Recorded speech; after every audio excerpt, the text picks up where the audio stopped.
Hello.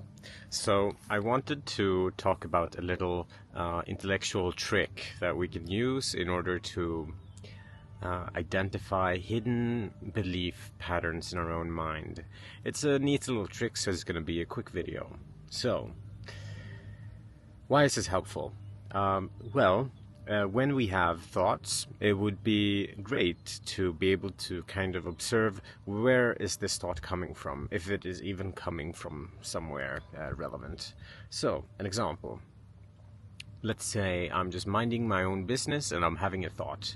And this thought, for example, is me thinking, oh, I need to put on deodorant. Okay, that's useful. Most people, they just take this thought and then they run in this direction. Then they start thinking, oh, where is my deodorant? How much of my deodorant do I have left? Where did I buy it? This brand. Oh, now I'm thinking about another brand. And now they are set off in a direction. Instead, what we can do is that we can understand that thoughts actually originate from somewhere. So they either originate from our external surroundings, so something that we see. For example, if we look at a tree, we might remember a different tree that we've had or seen before. Or we might, so that's a normal example, right? We go into an environment and our mind pretty much bounces from a surface and it creates a thought. Yeah, that's how that works. Another example is that it can actually bounce off of something internal. So we see a tree and then we have a memory of a similar tree. So her mind kind of bounces from that tree into our past, into a memory. And now from there it can bounce to a different memory. So it has bounced from external into our internal and into something else internal. Okay. Another thing that our minds can bounce off of are actually things and behavior patterns that we carry. So now it's getting a bit more complex. But let's say I am minding my own business and I'm having this thought, oh, I need to put on deodorant.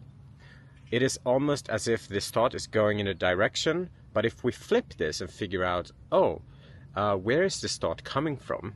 It's not coming from any external surrounding, so therefore it must be coming from something that I am carrying.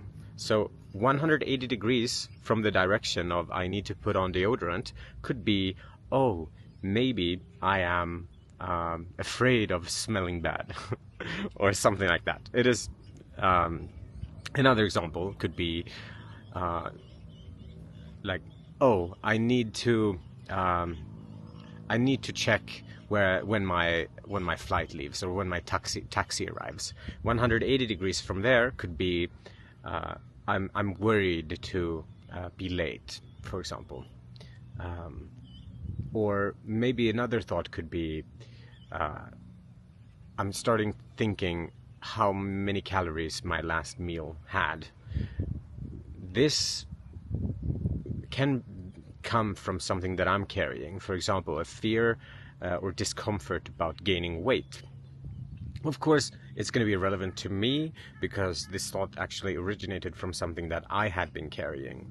So, when we have a thought, we can distinguish, is this coming from something external or is it coming from something internal? And if it comes from something internal, it is almost as if it is giving a 180 degree direction. And if we flip this, we can understand that thoughts have origin. It bounced off of something inside of me, and it is actually creating thoughts. And if I don't remove whatever it is bouncing from, this is going to continue happening in different ways. So, for example, if I'm afraid of smelling bad, maybe in conversations I will have a thought that will say something like, oh, don't stand too close to this person. or something like that. It's going to manifest in different ways unless we go to the root cause and actually take it out. So this is not a video explaining how to meditate. Rather, it is a video just explaining that thoughts just don't appear out of nowhere. They actually bounce off of surfaces or things that we have been carrying or memories. So they have something we can trace back to. And well, if we can't trace a thought back to something, then we're either delusional or they could be planted there. This is a more advanced topic that I might carry in the future. But let's move ahead a little bit here. So sometimes we will have thoughts that we don't really like. Let's say I'm walking down the street and I see someone from a different origin and I have a racist thought, right? And then I'm like, oh, well, this is not my thought. But it did appear. This thought did appear. And sometimes we have like weird thoughts. And this is completely normal. Most people do actually have thoughts that they don't really like. So what matters is what we do when these thoughts arise.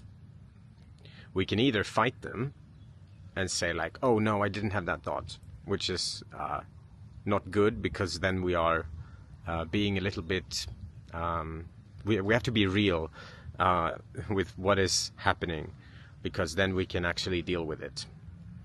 But we can also treat it like a little investigation, like, oh, this thought came from somewhere in me. I can investigate that. Why was that there?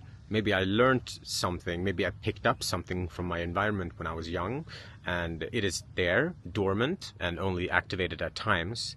And if I keep pushing that away when it comes up, I'm not going to be able to actually deal with it. But if I own it, I can actually, with sympathy instead of fighting, understand why is it there, and then deal with it through meditation or whichever way of dealing with it you want. So knowing that it is normal and something being dormant that we know that we don't really identify with on the daily, once that gets triggered, that is actually an opportunity, because now you have an arrow pointing to what you can actually let go of. So this is actually a diagnostic tool, understanding that thoughts don't just appear out of nowhere, and that you can or should be able to trace them back to their origin to see what you have been carrying that is dormant most of the time.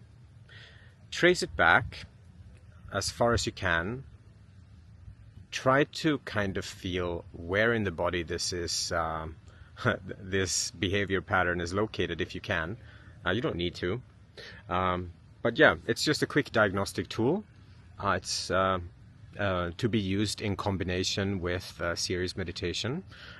So yeah, quick little video on how to diagnose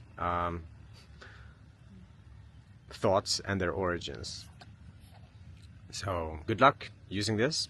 See you later.